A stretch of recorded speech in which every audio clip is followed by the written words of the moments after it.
الحمد لله نحمده ونستعينه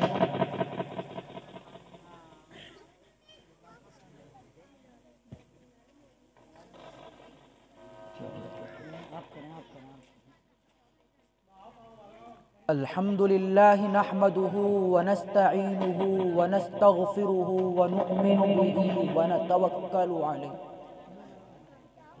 ونعوذ بالله من شرور أنفسنا ومن سيئات أعمالنا من يهده الله فلا مضل له ومن يضلله فلا هادي له ونشهد أن لا إله إلا الله وحده لا شريك له ونشهد أن سيدنا ومولانا وحبيبنا وشفيعنا وسندنا محمدا عبده ورسوله وصلى الله تعالى على خير خلقه محمد وعلى آله وأصحابه وأزواجه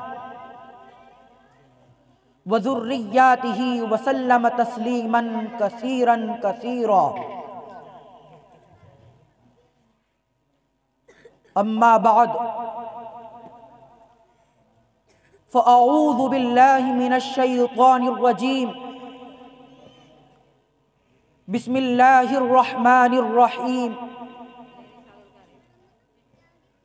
يا أيها الذين آمنوا ادخلوا في السلم كافة ولا تتبعوا خطوات الشيطان إنه لكم عدو مبين وقال النبي صلى الله عليه وسلم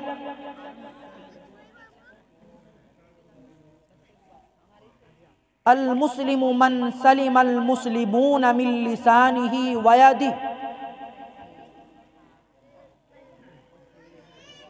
سبحان ربك رب العزة عما يصفون وسلام على المرسلين والحمد لله رب العالمين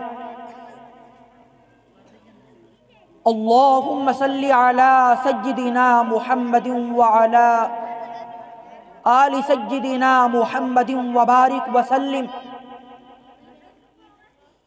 اللهم صل على سيدنا محمد وعلى آل سيدنا محمد وبارك وسلم اللهم صل على سيدنا محمد وعلى آل سيدنا محمد وبارك وسلم ایمان کی دولت کھو بیٹھے اسلام کی عظمت بھول گئے ایمان کی دولت کھو بیٹھے اسلام کی عظمت بھول گئے غیروں کے فسانے یاد رہے اور اپنی حقیقت بھول گئے اخلاق کا شیشہ چور ہوا انصاف دلوں سے دور ہوا اللہ کا شکوہ یاد رہا اور اپنی شرارت بھول گئے منہ دیکھ لیا ہے شیشے میں پر داغ نہ دیکھا سینے میں پر داغ نہ دیکھا سینے میں جی ایسا لگایا جینے میں مرنے کو مسلمان بھول گئے کیا کذب و زنا کیا بغض و دغا ہر ایک ہمارا فعل برا کیا کذب و زنا کیا بغض و دغا ہر ایک ہمارا فعل برا عزت کی لٹیرے بن بیٹھے عزت کی حفاظت بھول گئے جس دور پہ نازاں تھی دنیا اب ہم وہ زمانہ بھول گئے جس دور پہ نازاں تھی دنیا اب ہم وہ زمانہ بھول گئے اوروں کو جگانا یاد رہا خود ہوش میں آنا بھول گئے سینوں میں کدورت رکھتے ہیں آپس میں نفرت کرتے ہیں سینوں میں کدورت رکھتے ہیں آپس میں نفرت کرتے ہیں سکھلایا نبی نے جو پیار و وفا وہ پیار و محبت بھول گئے، دولت کے پجاری بن بیٹھے، عہدوں کی پجاری بن بیٹھے، دولت کے پجاری بن بیٹھے، عہدوں کی پجاری بن بیٹھے، قارون کی پیروی کرنے لگے، آقا کی نصیحت بھول گئے۔ داڑھی کو تم نے صاف کیا، داڑھی کو تم نے صاف کیا اور دل کو نبی کے چاک کیا۔ جس کام سے خوش ہوتا ہے خدا، جس کام سے خوش ہوتا ہے خدا، وہ کام مسلمہ بھول گئے۔ ایمان کی دولت کھو بیٹھے، اسلام کی عظمت بھول گئے، غیروں کے فسانے یاد رہے اور اپنی حقیقت بھول گئے۔ معزز سامعین، پردہ نشین مائیں بہنیں بیٹیاں، اللہ رب ذوالجلال والاکرام نے ہم سب کو دین کی مناسبت سے اس مجلس کے اندر بیٹھنے کی توفیق نصیب فرمائی۔ دعا کیجئے کہ اللہ رب العزت ہمیں ان باتوں پر جو کہیں جائیں عمل کرنے کی توفیق عطا فرمائے۔ میرے بھائیوں، ہماری زندگی کس طرح گزر رہی ہے، ہم کس طرح زندگی بسر کر رہے ہیں؟ من چاہی جو زندگی بسر کر رہے ہیں، من چاہی جو ہم اپنی زندگی گزار رہے ہیں۔ انسان کے پاس اپنے دوست سے ملنے کے لیے ٹائم، انسان کے پاس اپنے رشتہ داروں سے ملنے کے لیے ٹائم، اپنے دوست و احباب سے ملنے کے لیے ٹائم، اپنے رشتہ داروں سے ملنے کے لیے ٹائم، مگر افسوس ہوتا ہے، رونا آتا ہے اور دل ایک غمزدہ ہو جاتا ہے کہ ہمارے مسلمان بھائیوں پر، ہماری مسلمان بہنوں پر، ہماری مسلمہ بیٹیوں پر ہر کام کے لیے وقت ہے، اپنی سہیلیوں سے ملنے کے لیے ٹائم، ہمارے بھائیوں کو اپنے دوستوں سے ملنے کے لیے ٹائم، اپنے رشتہ داروں سے ملنے کے لیے ٹائم، مگر 24 گھنٹے میں ان کے پاس ٹائم نہیں ہے تو اللہ کی عبادت کے لیے ٹائم نہیں۔ کتنا بڑا افسوس ہوتا ہے کہ مسلمان قبر کے عذاب کو بھول گیا، کیا مسلمان قبر کی کیڑے مکوڑوں کو بھول گیا، کیا مسلمان قبر کی اس تنہائی کو بھول گیا جو قبر ہر وقت اس کو ہر روز یہ پکارتی ہے، اے انسان تو مجھ کو بھول چکا، لیکن یاد رکھ میں گھروں کو اجاڑ دیتی ہوں، یاد رکھ میں گھروں کو برباد کر دیتی ہوں اور قبروں کو آباد کرتی ہوں۔ لیکن افسوس صد افسوس کہ آج کا مسلمان جو زندگی گزار رہا ہے، من چاہی زندگی بسر کر رہا ہے، کہ آج کے مسلمان قبر کے عذاب کو بھول چکا، قیامت کے دن کی پریشانی کو بھول چکا، قیامت کے دن کی ہولناکیوں کو بھول چکا، کہ آج کا مسلمان جہنم کے عذابوں کو بھول چکا، جہنم کے پانیوں کو بھول چکا، جہنم کی آگ کو بھول چکا، جہنم کے کھانوں کو بھول چکا، جہنم کے عذابوں کو بھول چکا۔ تو میرے بھائیوں، ہم کس طرح زندگی گزار رہے ہیں، ہم کس طرح زندگی بسر کر رہے ہیں؟ کیا ہمیں اللہ کو جواب نہیں دینا ہے کہ اللہ نے ہمیں جوانی دی تھی، اللہ نے ہمیں زندگی دی تھی، ہم نے اپنی جوانی کو، ہم نے اپنی اس زندگی کو کہاں خرچ کیا، ہم نے اپنی اس جوانی کو کہاں لگایا، ہم نے اپنی اس زندگی کو کہاں خرچ کیا؟ میرے بھائیوں، قیامت کے دن اللہ رب ذوالجلال والاکرام سوال کر لیں گے، اللہ پوچھ لیں گے، اے میرے بندو، ہم نے تمہیں جوانی دی تھی، اس جوانی کو کہاں خرچ کیا؟ میرے بندو، ہم نے تمہیں زندگی دی تھی، اس زندگی کو کہاں لگایا؟ میرے بھائیوں، اس دن ہم کیا جواب دے پائیں گے؟ اس لیے ہمیں اپنے سے اتنی تو محبت ہو کہ ہم خود کو جہنم کی آگ سے بچا سکیں، اپنی ایمان کی حفاظت کریں، اپنی نسلوں کے ایمان کی حفاظت کریں، اپنی اولاد کی ایمان کی حفاظت کریں۔ اس پرفتن دور کے اندر ضرورت ہے اس بات کی کہ ہم اپنی ایمان کی حفاظت کریں۔ سب سے پہلے ہم اپنی ایمان کی حفاظت کریں اور ہم اپنی ایمان کی حفاظت اپنی جان سے بھی زیادہ کریں۔ ان صحابہ کرام کے حالات کو دیکھیں کہ جنہوں نے اپنی جانوں کو پیش کر دیا مگر اسلام ایمان کا سودا نہیں کیا۔ 2 صحابہ کرام کو گرفتار کر لیا گیا۔ حضرت عمر فاروق رضی اللہ تعالی عنہ کا دور خلافت ہے، آپ کے دور خلافت کے اندر 2 مسلمانوں کو قید کر لیا جاتا ہے، 2 مسلمانوں کو گرفتار کر لیا جاتا ہے، اور ان کے ساتھ کیا واقعہ پیش کیا جاتا ہے؟ ان کے ساتھ کیا رویہ کیا جاتا ہے۔ چنانچہ ایک کو گرم تیل کے اندر جو دہتا ہوا تیل تھا، اس تیل کے اندر ایک صحابی رسول کو بھون دیا جاتا ہے۔ ذرا تصور کریں کہ جب تیل گرم ہوتا ہے اور اس تیل کے اندر جب گوشت کو ڈالا جاتا ہے تو گوشت کس طرح کباب بن جاتا ہے۔ ذرا تصور کریں اس صحابی رسول کو جب اس گرم تیل کے اندر ڈال دیا گیا، اس کے اندر بھون دیا گیا، دوسرے کی آنکھوں میں آنسو آ گئے، وہ رونے لگ گئے۔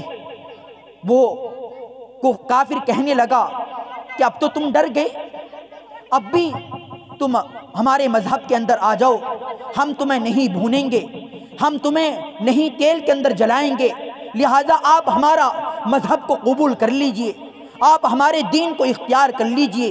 لیکن وہ صحابی رسول اس کافر کو جواب دیتے ہیں کہ میں اس لیے نہیں رویا ہوں کہ میرا ایک ساتھی بھن چکا ہے، میں اس لیے نہیں رویا، بلکہ میں تو اس لیے رویا ہوں کہ میری ایک جان ہے، وہ جان ابھی ختم ہو جائے گی۔ اگر میری جان میرے بالوں کے بقدر ہوتی اور میری جان میرے بالوں کے بقدر ہوتی اور میری تمام جانیں ختم ہو جاتی، میں ان تمام بالوں کے بقدر جو میری جانیں تھیں ان جانوں کا نذرانہ اللہ کے حضور پیش کرتا، میں تو اس لیے رو رہا ہوں۔ چنانچہ ان کو بھی بھون دیا گیا لیکن ایمان کا سودا نہیں کیا۔ لہٰذا اس پرفتن دور کے اندر ضرورت ہے اس بات کی کہ ہم اپنے ایمان کی حفاظت کریں، اپنی نسلوں کی ایمان کی حفاظت کریں۔ یاد رکھ لینا، اگر ہم نے ایمان کی حفاظت نہیں کی، یاد رکھ لینا اگر ہم نے اپنی اولاد کے ایمان کی حفاظت نہیں کی، یاد رکھ لینا اگر ہم نے اپنے نسلوں کے ایمان کی حفاظت نہیں کی، وہ وقت دور نہیں کہ ارتداد کی لہر بہت تیزی کے ساتھ دو۔ ہم کہاں سوئے ہوئے ہیں؟ مسلمانوں کس حالت کے اندر سوئے ہوئے ہو؟ مسلمانوں کس غفلت کی حالت میں تم زندگی گزار رہے ہو؟ خواب غفلت کی چادر کو اتاریں، غفلت کی چادر کو اتاریں، آنکھیں کھولیں۔ اب بھی ضرورت ہے اس بات کی کہ ہم اپنا تعلق اللہ سے جوڑ لیں، ضرورت ہے اس بات کی کہ ہم اپنا رشتہ اللہ کے ساتھ جوڑ لیں۔ چنانچہ علماء کرام نے لکھا ہے جب بندہ اللہ کو ناراض کرتا ہے، اللہ کی نافرمانی کرتا ہے، گناہ کرتا ہے، تو سب سے پہلے اس کو جو سزا دی جاتی ہے اس کی زندگی کا سکون چھین لیا، اس کی زندگی کا سکون چھین لیا جاتا ہے، اس کی زندگی کے اندر سکون نہیں ہوتا۔ آج لوگ چاہتے ہیں کہ ہمارے پاس پیسہ آ جائے گا تو ہمیں سکون مل جائے گا، لیکن بڑے بڑے مالداروں کی زندگی میں سکون نہیں ہے، گولیاں کھا کھا کر نیند لاتے ہیں۔ سکون اللہ کی یاد میں ہے، سکون اللہ کے ذکر میں ہے۔ الا بذکر اللہ تطمئن القلوب۔ اگر سکون چاہتے ہیں کہ ہماری زندگی کے اندر سکون ہو تو میرے بھائیوں ہمیں اپنا تعلق اللہ کے ساتھ جوڑنا ہوگا، اپنی ایمان کو مضبوط کرنا ہوگا، اور ہمارا ایمان مضبوط ہوگا اعمال صالحہ کرنے سے، ہمارا ایمان مضبوط ہوگا نیک اعمال کرنے سے۔ سب سے پہلے ہم اپنی ایمان کی حفاظت کریں۔ اس کے سامنے چاہے ہمارے سامنے کتنی ہی بڑی مصیبتیں آ جائیں، کتنی ہی پریشانیاں آ جائیں، لیکن ہم اپنے ایمان کا سودا نہ کریں۔ حضرت مشاطہ رضی اللہ تعالی عنہا جو فرعون کی بیٹیوں کی بالوں کو سنوارا کرتی تھی، ان کے بالوں میں کنگھا کرتی تھی، ان کے ایمان کو دیکھیے، نصیحت پکڑ لیجیے کہ کس طرح ان کو پریشان کیا گیا، کس طرح ان کو ستایا گیا، مگر انہوں نے اپنے ایمان کا سودا نہیں کیا۔ آج ہمارا ایمان کیسا ہے؟ ہمارا ایمان اتنا کمزور ہے، اتنا کمزور ہے کہ اگر کوئی ہم کو ڈرا دے، ہم کو دھمکا دے تو ہم مرتد ہونے کے لیے تیار ہیں۔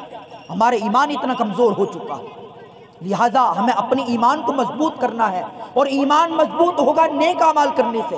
ہم پورے کے پورے اسلام کے اندر داخل ہوں، مکمل مسلمان بن کر زندگی گزارے، ہمارے ہاتھ سے، ہماری زبان سے کسی دوسروں کو تکلیف نہ پہنچے۔ صرف یہ نہیں کہ نماز کی پابندی کریں، زبان سے جھوٹ بولا جا رہا ہے، غیبتیں کی جا رہی ہیں، چغل خوری کی جا رہی ہیں، ایک دوسرے کی برائیاں بیان کی جا رہی ہیں، نماز پڑھ رہے ہیں، ایک دوسرے کے متعلق ہم نے دل کے اندر کینہ رکھا ہوا ہے، ہم مکمل طور پر مسلمان نہیں ہو سکتے۔ اگر ہماری آنکھ سے گناہ ہو رہا ہے تو میرے بھائیو ابھی ہماری آنکھیں مسلمان نہیں ہوئی۔ اگر ہمارے ہاتھوں سے گناہ ہو رہا ہے تو ابھی ہم مسلمان نہیں ہوئے۔ اگر ہمارے ہاتھوں سے، ہماری زبان سے، ہماری آنکھوں سے، ہمارے پاؤں سے، ہماری شرمگاہ سے اگر گناہ ہو رہا ہے، اگر گناہ کر رہے ہیں تو ابھی ہم مکمل طور پر مسلمان نہیں ہوئے۔ خرد نے کہہ بھی دیا لا الہ تو کیا حاصل، خرد نے کہہ بھی دیا لا الہ تو کیا حاصل، دل و نگاہ مسلمان نہیں تو کچھ بھی نہیں۔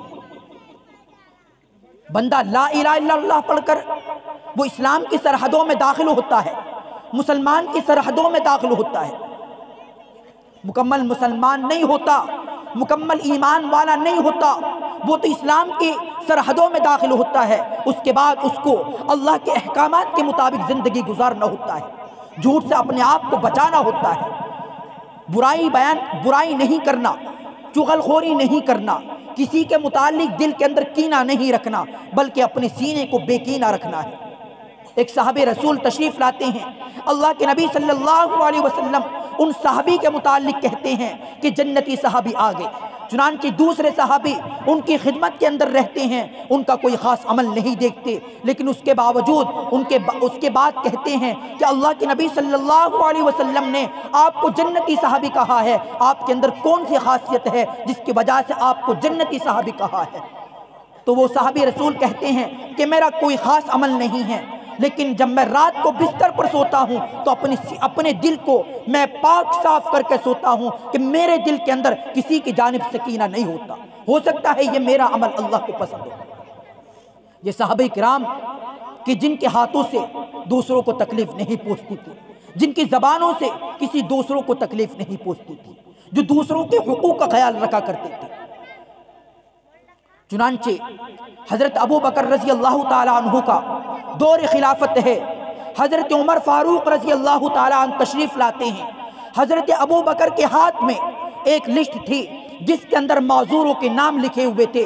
مثال کے طور پر ایک معذور شخص کا نام لکھا ہوا ہے، اس کے آگے اس کا ایڈریس لکھا ہوا ہے، اس کے آگے اس کی خدمت کرنے کے لیے کون شخص ہے اس کا نام بھی لکھا ہوا ہے۔ اسی طرح ایک لسٹ تھی، نام لکھے ہوئے تھے معذوروں کے، ان کے آگے ان کا ایڈریس لکھا ہوا تھا، ان کے آگے ان کی خدمت پر جو مامور تھا ان کا نام لکھا ہوا تھا۔ چنانچہ نیچے ایک بوڑھی اماں کا نام لکھا ہوا ہے، نام تو لکھا ہوا ہے مگر ایڈریس بھی لکھا ہوا ہے، لیکن آگے ان کی خدمت کرنے والا کون شخص ہے وہ نہیں لکھا ہوا تھا۔ حضرت عمر فاروق رضی اللہ تعالی عنہ دل کے اندر سوچتے ہیں ان کی خدمت کرنے کے لیے میں جاؤں گا۔ چنانچہ اگلے دن آپ نماز پڑھ کر آپ ان اماں کے گھر پہنچتے ہیں، دستک دیتے ہیں، اندر سے اماں باہر نکل کے آتی ہے، کہتے ہیں کون؟ کہا میں عمر فاروق ہوں۔ کائے کو آئے ہو؟ اماں جان میں آپ کی خدمت کرنے کے لیے آیا ہوں۔ اماں جان کہتی ہیں ایک شخص آیا تھا وہ خدمت کر چلا گیا، وہ خدمت کر کے چلا گیا ہے۔ آپ جانتے ہیں اس وقت کیا خدمت ہوتی تھی؟ کنویں سے پانی لانا، سمندروں سے پانی بھر کے لانا، گھر کی صفائی کرنا، برتن دھونا، یہ خدمت ہوا کرتی تھی۔ حضرت عمر فاروق بڑے حیران ہوتے ہیں آخر وہ کون بندہ ہے جو اتنی صبح خدمت کر کے چلا گیا۔ اگلے دن آپ تہجد کی نماز پڑھ کر اس اماں کے گھر پر پہنچ جاتے ہیں، دستک دیتے ہیں، اماں باہر نکل کے آتی ہے، کہتی ہے کون ہو؟ کہا میں عمر فاروق ہوں۔ اماں جان میں آپ کی خدمت کرنے کے لیے آیا ہوں۔ اماں جان کہتی ہیں ایک شخص آیا تھا وہ خدمت کر کے چلا گیا۔ حضرت عمر بڑے حیران ہوتے ہیں، اماں سے پوچھتے ہیں اماں جان ذرا یہ بتائیے وہ کون شخص تھا جو اتنی سویرا خدمت کر کے چلا گیا؟ اماں جان حضرت عمر فاروق کو جواب دیتی ہیں کہ میں نے اس کا نام نہیں پوچھا۔ وہ جب آتے ہیں کہتے ہیں اماں جان آپ پردہ کر لیجئے، میں آ چکا ہوں۔ میں پردے میں چلی جاتی ہوں، میں پردہ کر لیتی ہوں۔ وہ شخص آتا ہے، گھر کا کام کاج کرتا ہے، گھر کی صفائی کرتا ہے اور اس کے بعد چلا جاتا ہے۔ میں بھی باہر آ جاتی ہوں، نہ ہی میں نے ان سے نام پوچھا ہے، نہ ہی اس بندے نے اپنا نام بتایا ہے۔ حضرت عمر بڑے حیران ہوتے ہیں۔ چنانچہ اس دن آپ عشاء کی نماز کے بعد اماں کے گھر کے دروازے کے قریب بیٹھ جاتے ہیں، رات کا وقت ہوتا ہے کوئی شخص نہیں آیا، جب رات کا وقت وہ گزر چکا، جب لوگ میٹھی نیند سو جاتے ہیں، جب لوگ آرام سے سو جاتے ہیں، حضرت عمر فاروق رضی اللہ تعالیٰ عنہ ایک شخص کو آتے ہوئے دیکھتے ہیں کہ ایک شخص بہت آہستہ آہستہ چل رہا ہے، بہت آرام سے چل رہا ہے۔ جب حضرت عمر کے قریب آتا ہے، حضرت عمر اس سے پوچھتے ہیں من انتا، آپ کون ہیں؟ وہ جواب دیتے ہیں میں ابو بکر صدیق رضی اللہ تعالیٰ عنہ ہوں۔ حضرت عمر فاروق حیران ہو جاتے ہیں، امیر المؤمنین اس اماں کی خدمت کرنے کے لیے آپ آتے ہیں؟ تو حضرت ابو بکر نے جواب دیا جی ہاں عمر بھائی، ان اماں کی خدمت کرنے کے لیے میں آتا ہوں۔ حضرت عمر فاروق نے آپ کو دیکھا کہ آپ کے پاؤں میں جوتے نہیں تھے، حضرت عمر فاروق بولنے لگتے ہیں امیر المؤمنین خیریت تو ہیں، آپ کے پاؤں میں جوتے نہیں ہیں، آپ کے جوتے کہاں ہیں؟ حضرت ابو بکر بڑا پیارا جواب دیتے ہیں اور کہتے ہیں اے عمر بھائی، رات کا وقت ہے، لوگ میٹھی نیند سوئے ہوئے ہیں، اگر میں جوتے پہن کر آتا تو کہیں ان جوتوں کی آہٹ سے کسی بھائی کی آنکھ نہ کھل جائے، اس لیے میں جوتے نہیں پہن کر۔ یہ لوگ تھے جو چاہتے تھے کہ ہمارے ہاتھ سے، ہماری زبان سے کسی دوسروں کو تکلیف نہ پہنچے، اور آج ہم اپنی زبان سے دوسروں کے دل کو چھلنی کر رہے ہوتے ہیں۔ صرف ہم نام کے مسلمان ہیں، ہم حقیقت میں مسلمان نہیں ہیں۔ ایک دوسرے کی ہم غیبتیں کرنا، ایک دوسرے کی برائیاں کرنا، چغل خوری کرنا، جبکہ اللہ کے نبی صلی اللہ علیہ وسلم نے جب معراج کری، آپ نے معراج کے موقع پر کچھ عورتوں کو دیکھا کہ وہ اپنے جسم کو کاٹ کر اپنے جسم کا گوشت نوچ نوچ کر کھا رہی تھی۔ اللہ کے نبی صلی اللہ علیہ وسلم نے حضرت جبرائیل علیہ السلام سے پوچھا اے جبرائیل، یہ کون عورتیں ہیں جو اپنے جسم کا گوشت کاٹ کاٹ کر کھا رہی ہیں؟ حضرت جبرائیل علیہ السلام نے جواب دیا یا رسول اللہ، یہ آپ کی امت کی وہ عورتیں ہیں جو ایک دوسرے کی غیبتیں کیا کرتی تھی، جو ایک دوسرے کی برائیاں کیا کرتی تھی، جس کی وجہ سے ان کو جہنم کی آگ کے اندر یہ سزا دی جا رہی ہے۔ اس لیے ہم مکمل مسلمان بنیں، شیطان کی پیروی کرنے سے اپنے آپ کو بچائیں، نیک اعمال کریں، مکمل اسلام کے اندر داخل ہوں، نیک اعمال کریں، اللہ کے حکم کے مطابق اپنی زندگی کو گزاریں۔ یاد رکھ لینا، جگہ جی لگانے کی دنیا نہیں ہے، جگہ جی لگانے کی دنیا نہیں ہے، یہ عبرت کی جا ہے تماشا نہیں ہے۔ ملے خاک میں اہل شاں کیسے کیسے، ہوئے نامور بے نشاں کیسے کیسے، مکی ہو گئے لامکاں کیسے کیسے، زمیں کھا گئی آسماں کیسے کیسے، جگہ جی لگانے کی دنیا نہیں ہے، یہ عبرت کی جا ہے تماشا نہیں ہے۔ تجھے پہلے بچپن نے برسوں کھلایا، جوانی نے پھر تجھ کو مجنوں بنایا، بڑھاپے نے پھر آ کے کیا کیا ستایا، اجل کر دے کہ تیرا بالکل صفایا۔ جگہ جی لگانے کی دنیا نہیں ہے، یہ عبرت کی جا ہے تماشا نہیں ہے۔ ایک دن مرنا ہے آخر موت ہے، کر لے جو کرنا ہے آخر موت ہے۔ تو نے منصب بھی اگر پایا تو کیا، قصر عالی شاں بھی بنوایا تو کیا، گنجی سیم و ضربی ہاتھ آیا تو کیا، دبدبا بھی اپنا دکھلایا تو کیا۔ ایک دن مرنا ہے آخر موت ہے، کر لے جو کرنا ہے آخر موت ہے۔ کیسے کیسے گھر اجاڑے موت نے، کھیل کتنوں کی بگاڑے موت نے، پیل تن کیا کیا پچھاڑے موت نے، سر وقت قبروں میں گاڑے موت نے۔ ایک دن مرنا ہے آخر موت ہے، کر لے جو کرنا ہے آخر موت ہے۔ تجھ کو غافل فکر عقبہ کچھ نہیں، کھانا دھوکہ عیش دنیا کچھ نہیں۔ یہ زندگی چند روزہ ہے کچھ نہیں، اس کا بھروسہ کچھ نہیں۔ ایک دن مرنا ہے آخر موت ہے، کر لے جو کرنا ہے آخر موت ہے۔ آخرت کی فکر کرنی ہے ضرور، جیسی کرنی ویسی بھرنی ہے ضرور۔ عمر یہ ایک دن گزرنی ہے ضرور، قبر میں میت اترنی ہے ضرور۔ ایک دن مرنا ہے آخر موت ہے، کر لے جو کرنا ہے آخر موت ہے۔ میرے بھائیوں، اس زندگی کا کچھ پتہ نہیں، اس زندگی کا کوئی بھروسہ نہیں کہ یہ زندگی کب فنا ہو جائے، یہ زندگی کب ختم ہو جائے۔ جن اولاد کی خاطر، جن بچوں کی خاطر ہم رات دن ایک کرتے ہیں، نہ حلال کو دیکھتے ہیں نہ حرام کو دیکھتے ہیں، اور ہم یہ دل کے اندر یہ خیال رکھتے ہیں کہ ہمارے مرنے کے بعد ہماری اولاد ہماری روح کے لیے کچھ بخش دے گی۔ ارے کس غفلت کے اندر ہم سوئے ہوئے ہیں، ہم نے اپنی آنکھوں پر کس طرح کی پٹی باندھ رکھی ہے۔ جو اولاد ہماری زندگی میں ہمارا کہنا نہیں مان رہی، جو اولاد ہماری زندگی میں ہماری بات ماننے کو تیار نہیں، ہم کہتے ہیں بیٹی نماز پڑھ لے، بیٹا نماز پڑھ لے، بیٹی قرآن پڑھ لے، بیٹا قرآن پڑھ لے، جو ہماری زندگی میں ہمارا کہنا نہیں مان رہی، ہم کس بھول میں اور ہم کس دھوکے میں ہیں کہ وہ ہماری اولاد ہمارے مرنے کے بعد ہمارے لیے کچھ بخش دے گی۔ یہ بہت بڑا دھوکہ ہے، بہت بڑا دھوکہ ہے۔ کچھ ہی دن غم بنایا جائے گا، کچھ ہی دن یاد کر لیں گے، ہاں ہمارے پاپا تھے، ہمارے ابو بھی تھے، ہماری امی بھی تھی، ہمارے بھائی بھی تھے، ہماری بہن بھی تھی، کچھ ہی دن لوگ رو لیں گے۔ اس کے بعد جس نے جیسا کیا ہے ویسے ہی وہ پھل کاٹے گا، جیسا کیا ہوگا، جیسا بیج بویا ہوگا ایسے ہی وہ بیج کاٹے گا، جیسی کرنی ویسی بھرنی، خود کے سر پڑے گی۔ قبر کے اندر بے نمازی کی قبر کے اندر 99 سانپ ڈالے جائیں گے۔ ہم کس طرح قبر کے عذاب کو برداشت کر سکیں گے؟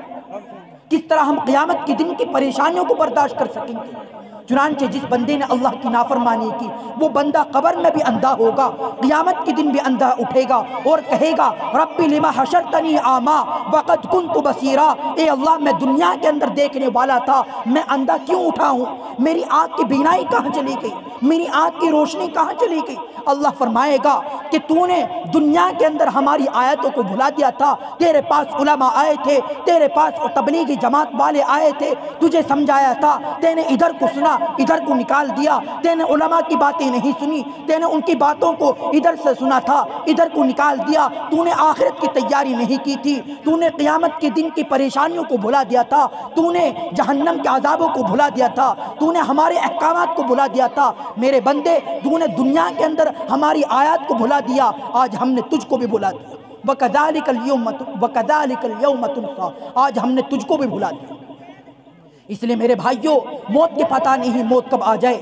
اس اجتماع کا مقصد بھی یہی ہے کہ ہم اپنا رشتہ اللہ سے جوڑ لیں، اللہ سے تعلق کر لیں، اللہ سے دوستی کر لیں، اللہ کی محبت اپنے دل کے اندر لائیں، ہم نیک اعمال کریں، نمازوں کی پابندی کریں، گناہوں سے اپنے آپ کو چھوڑیں، گناہوں سے بالکل اپنے آپ کو پاک رکھیں، گناہوں کو ایسا سمجھے کہ جیسا یہ اژدہا ہے، اگر میں اژدہے کو ہاتھ لگاؤں گا اژدہا مجھے ڈس لے گا، ایسے ہی اگر میں گناہ کروں گا تو یہ گناہ مجھ کو جہنم کے گھاٹ اتار دے گا۔ جیسے اژدہا مجھے موت کے گھاٹ اتار دے گا ایسے ہی یہ گناہ مجھے جہنم کے گھاٹ اتار دے گا۔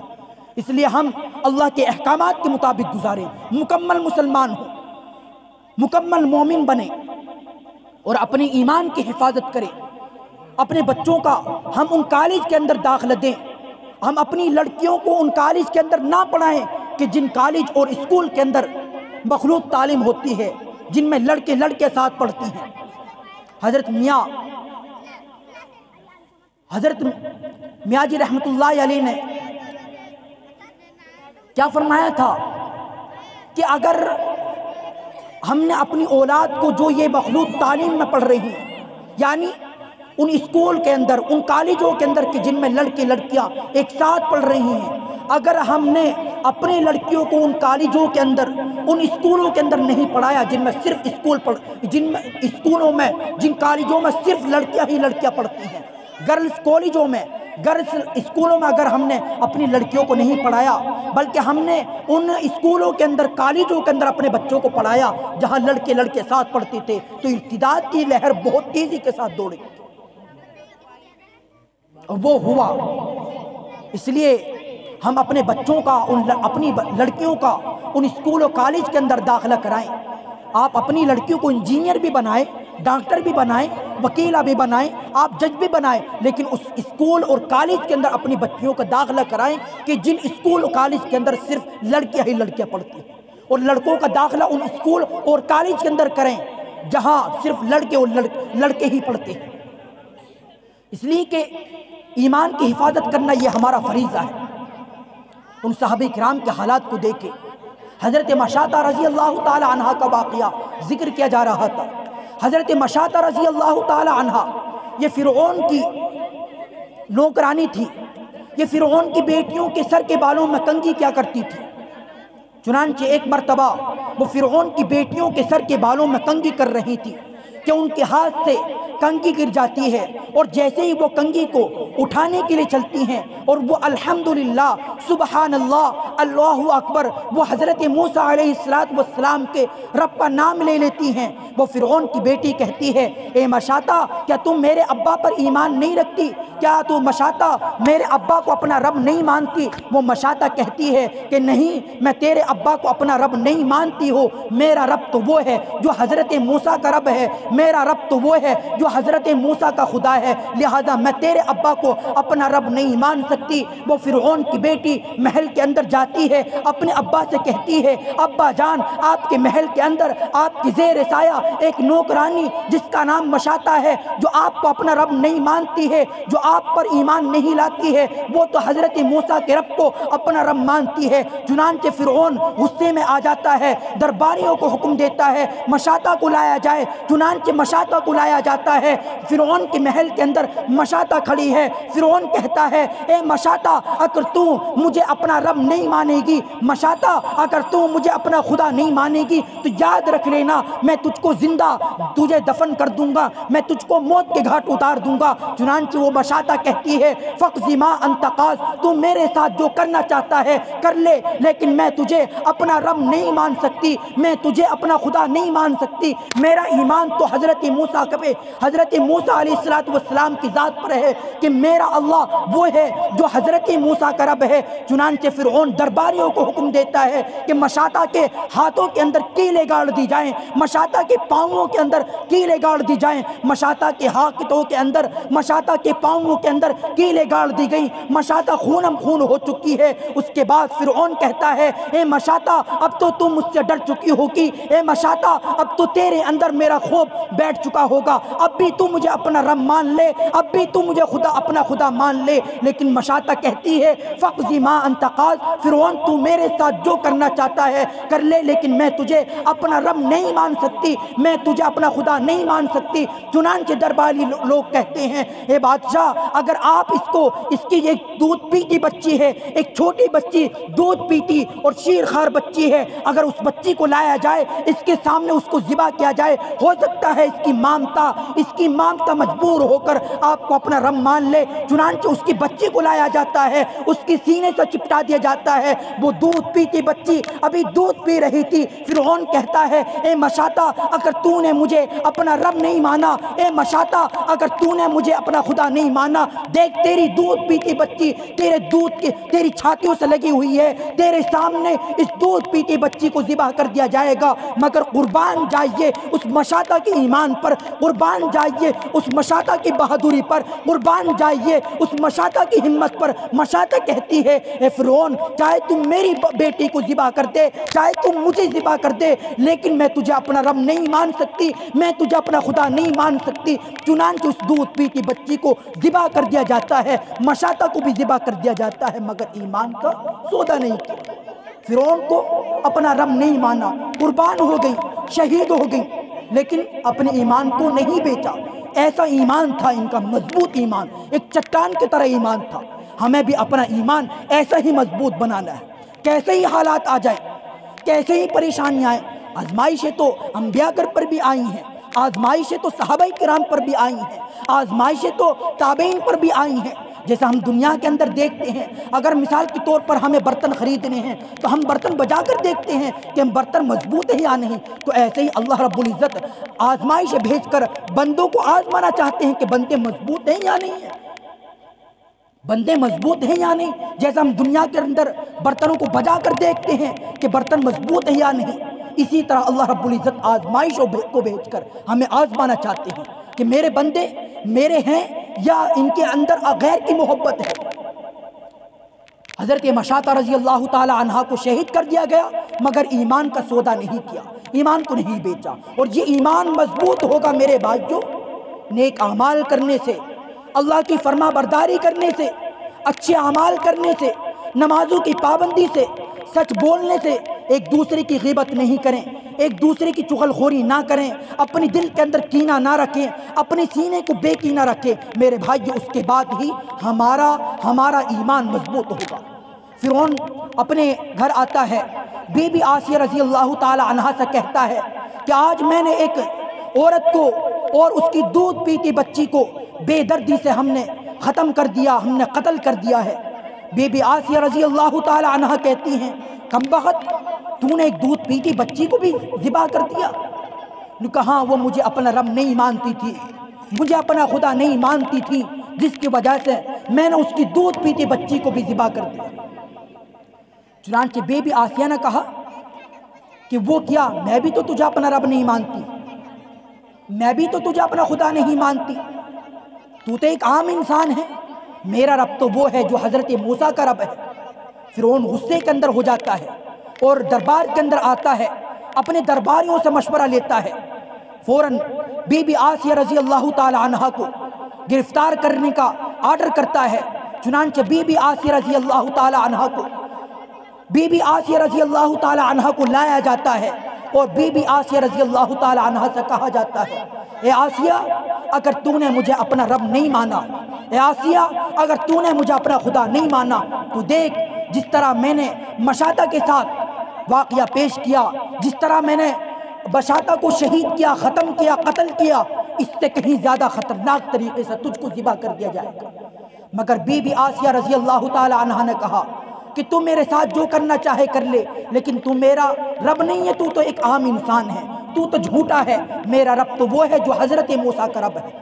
چنانچہ فرعون درباریوں کو حکم دیتا ہے کہ بی بی آسیہ کے ہاتھوں میں کیلیں گاڑ دی جائیں، ان کے پاؤں میں کیلیں گاڑ دی جائیں۔ چنانچہ بی بی آسیہ کے ہاتھوں میں کیلیں گاڑ دی گئی، پاؤں میں کیلیں گاڑ دی گئی اور ان کو ننگا کر دیا گیا۔ اور فرعون کہتا ہے، اے آسیہ اگر تو نے مجھ کو اب بھی اپنا رب نہیں مانا تو میں تیری رسوائی کروں گا، تیری بے عزتی کروں گا، تجھ کو محل سے نکال دوں گا، تجھ کو شرمناک طریقے سے قتل کروں گا، تجھ کو شرمناک طریقے سے ذبح کروں گا۔ اگر تو مجھ کو اپنا رب مان لے گی تو میں تیرے ساتھ یہ معاملہ نہیں کروں گا۔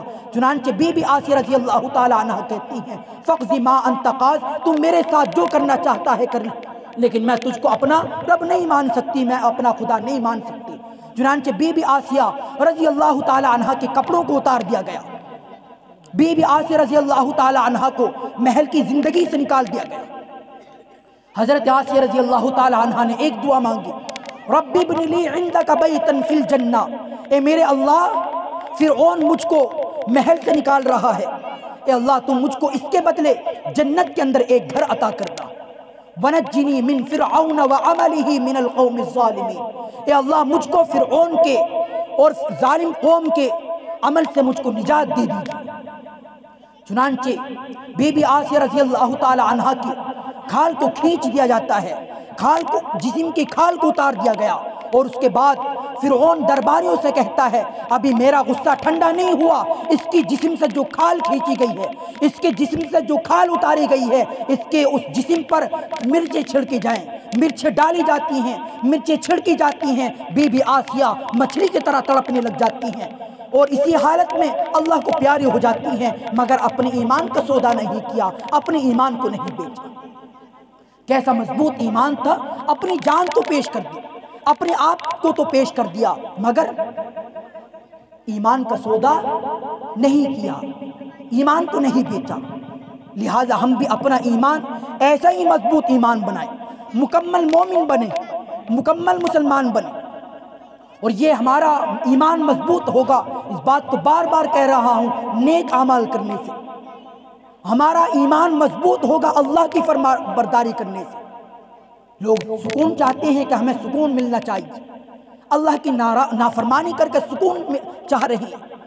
میرے بھائیو، اللہ کی نافرمانی کر کے ہماری زندگی میں سکون آ ہی نہیں سکتا۔ سکون تو اللہ کی یاد کے اندر ہے، سکون تو اللہ کی فرما برداری کے اندر ہے۔ مکمل مسلمان بن کر زندگی گزارے، مکمل مومن بن کر زندگی گزارے۔ المسلم من سلم المسلمون من لسانہ ویدہ، حقیقت میں مسلمان وہ ہے جس کے ہاتھ سے، جس کی زبان سے دوسرے مسلمان محفوظ رہے۔ ایک وقت وہ تھا کہ ہمارے اعمال اچھے تھے، ایک وقت وہ تھا کہ ہم اللہ کے احکامات کے مطابق زندگی گزارتے تھے، ہمارے اخلاق اچھے تھے، ہم اپنے ہاتھوں سے، ہم اپنی زبان سے کسی دوسروں کو تکلیف نہیں پہنچاتے تھے۔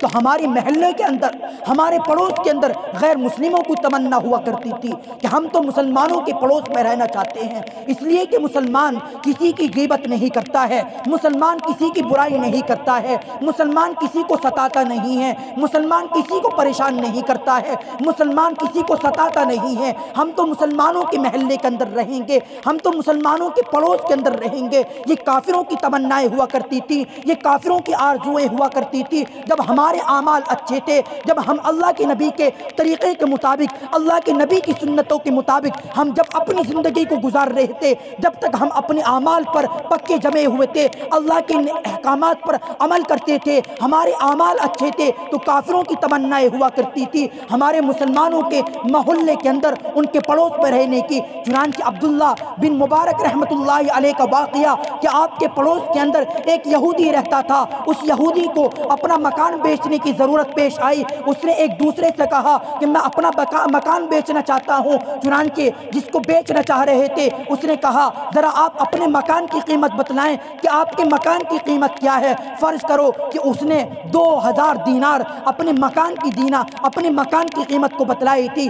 وہ شخص کہنے لگا آپ کے مکان کی قیمت 2000 بہت ہے، آپ کا مکان 2000 کا نہیں ہے، آپ کا مکان تو 1000 دینار کا ہے۔ وہ یہودی کہتا ہے بات تو ٹھیک ہے، تم سچ کہہ رہے ہو کہ ہاں میرے مکان کی قیمت 1000 دینار ہے، لیکن 1000 دینار وہ عبداللہ بن مبارک کے پڑوس کی قیمت ہے۔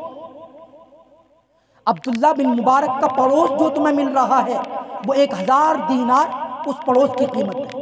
میرے بھائیوں، جب ہمارے اعمال اچھے تھے، ہمارے اخلاق اچھے تھے، ہم ایک دوسرے کو نہیں ستاتے تھے، ہمارے ہاتھ سے، ہماری زبان سے جب دوسرے انسان محفوظ رہتے تھے، جب ہم ایک دوسرے کو نہیں ستاتے تھے، ایک دوسرے کی ضروریات کا خیال رکھا کرتے تھے، اپنے پڑوسیوں کے حقوق کا خیال رکھا کرتے تھے، تو میرے بھائیوں پڑوس کے اندر رہنے کے لیے کافروں کی تمنائیں ہوا کرتی تھی اور اس مکان کی قیمت بھی بڑھ جایا کرتی تھی۔ چنانچہ اللہ کے نبی صلی اللہ علیہ وسلم اس حدیث پاک کے اندر ارشاد فرماتے ہیں کہ حقیقت میں مسلمان وہی ہے جس کے ہاتھ سے، جس کی زبان سے دوسرے مسلمان محفوظ رہے۔ لہٰذا ہم اپنے پڑوسیوں کا بھی خیال رکھیں کہ ہم اپنے ہاتھ سے، اپنی زبان سے کسی پڑوسی کو ہم تکلیف نہ پہنچائیں۔ قیامت کا دن ہوگا، اللہ ایک بندے کو کھڑا کریں گے، اے میرے بندے میں فلاں موقع پر بھوکا تھا، تو نے مجھ کو کھانا کیوں نہ کھلایا؟ اے میرے بندے میں فلاں موقع پر پیاسا تھا، تو نے مجھ کو پانی کیوں نہ پلایا؟ اے میرے بندے میں فلاں موقع پر میں بیمار تھا، تو نے میری عیادت کیوں نہ کی؟ وہ بندہ کہے گا اے اللہ آپ کیسے بھوکے رہ سکتے ہیں؟ اے اللہ آپ کیسے پیاسے رہ سکتے ہیں؟ اے اللہ آپ کیسے بیمار رہ سکتے ہیں؟ آپ تو ہر چیز سے پاک، منزہ، مبرہ ہے۔ تو اللہ فرمائیں گے اے میرے بندے تیرا فلاں موقع پر پڑوسی بھوکا تھا، اگر تو اس کو کھانا کھلاتا گویا کہ ایسا ہی تھا کہ تو نے مجھے کھانا کھلایا۔ اے میرے بندے فلاں موقع پر تیرا پڑوسی پیاسا تھا، اگر تو اس پڑوسی کو پانی پلاتا تو ایسا تھا گویا کہ تو نے مجھ کو پانی پلایا۔ اے میرے بندے تیرا فلاں موقع پر پڑوسی بیمار تھا، اگر تو اس کی عیادت کرتا تو گویا کہ ایسا ہی تھا کہ تو نے میری عیادت کی۔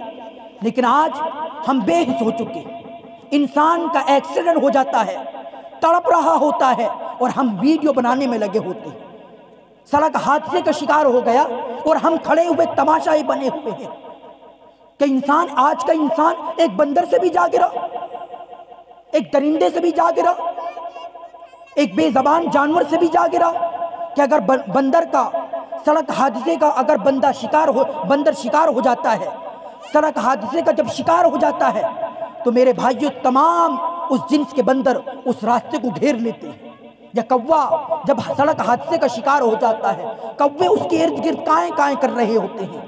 لیکن آج کا انسان کا ایک بندر سے بھی جا گرا کہ انسان آج کا اتنا بے حس ہو چکا کہ اس کو اپنی انسان کی ایک اس کی تڑپتی ہوئی، ایک اس کا وہ جو تڑپ رہا ہے جو پیاس کی شدت کی وجہ سے یا کسی اور وجہ سے جو اس کا ایکسیڈنٹ ہو گیا اور تڑپ رہا ہے، کیا ہم اس کا علاج نہیں کرا سکتے؟ چاہیے تو یہ تھا کہ ہم سے جہاں تک ہو سکتا تھا ہم اس کو ہاسپٹل کے اندر ایڈمٹ کرتے، جہاں تک ہم سے ہو سکتا تھا ہم اس کا علاج کراتے، لیکن ہم تماشی بن جاتے ہیں اور ہم اس کی ویڈیو بنانے لگ جاتے ہیں کہ آج کا انسان ایک جانور سے بھی جا گرا۔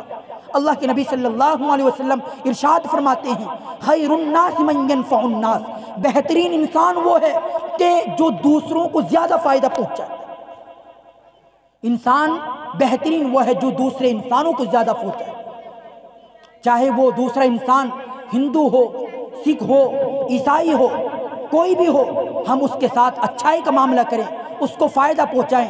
اگر ہمارے پڑوس میں ہندو بھائی رہتے ہیں، اگر ہمارے پڑوس میں سکھ بھائی رہتے ہیں، اگر ہمارے پڑوس میں عیسائی بھائی رہتے ہیں، تو ہمارے ہاتھ سے، ہماری زبان سے ان کو تکلیف نہ پہنچے، اور ہم سے جہاں تک ہو سکے ہم ان کی ضروریات کا خیال رکھیں، جہاں تک ہو سکے۔ یہ اسلام کی تعلیم ہے، یہ اللہ کے نبی صلی اللہ علیہ وسلم ہم کو سکھا رہے ہیں۔ حضرت عمر فاروق رضی اللہ تعالی عنہ کا دور خلافت ہے۔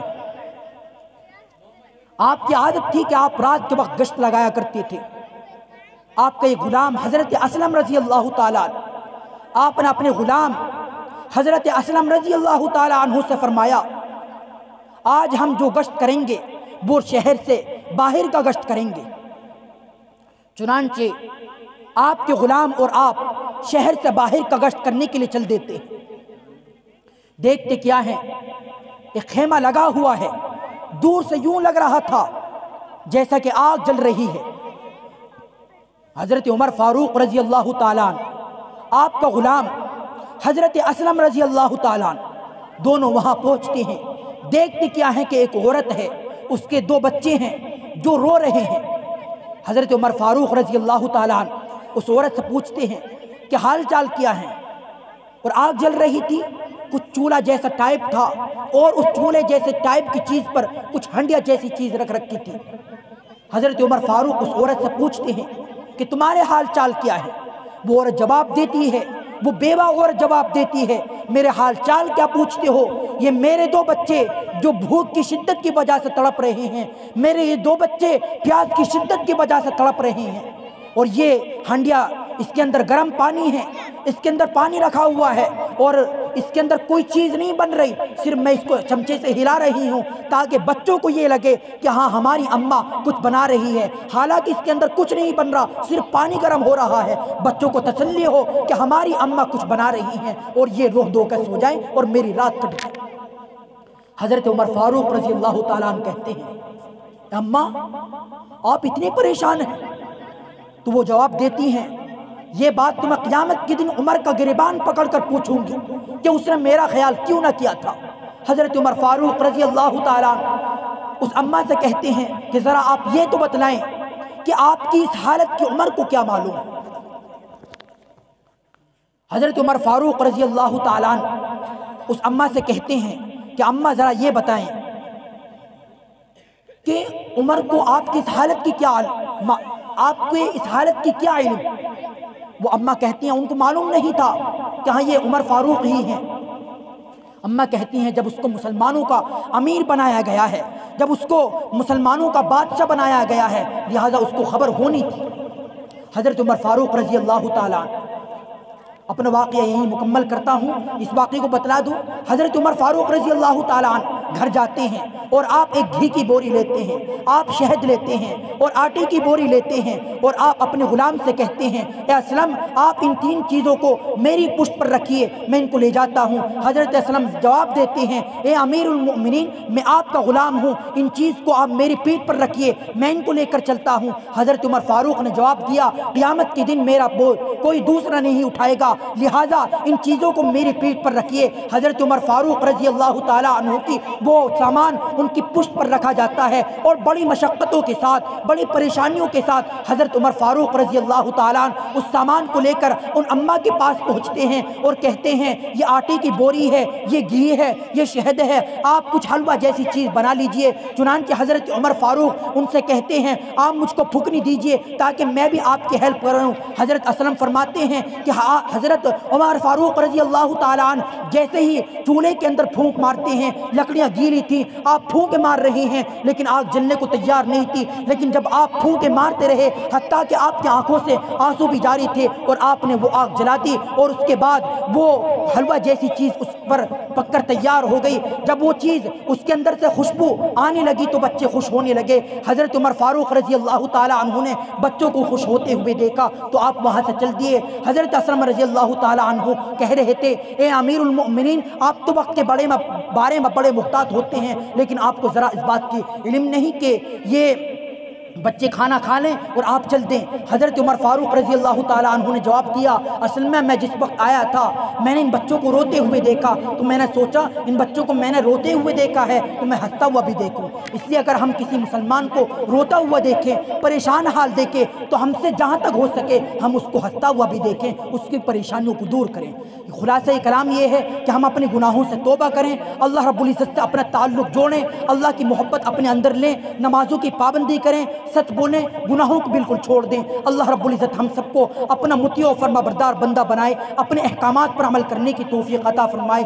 آمین۔ وآخر دعوانا ان الحمد للہ رب العالمین۔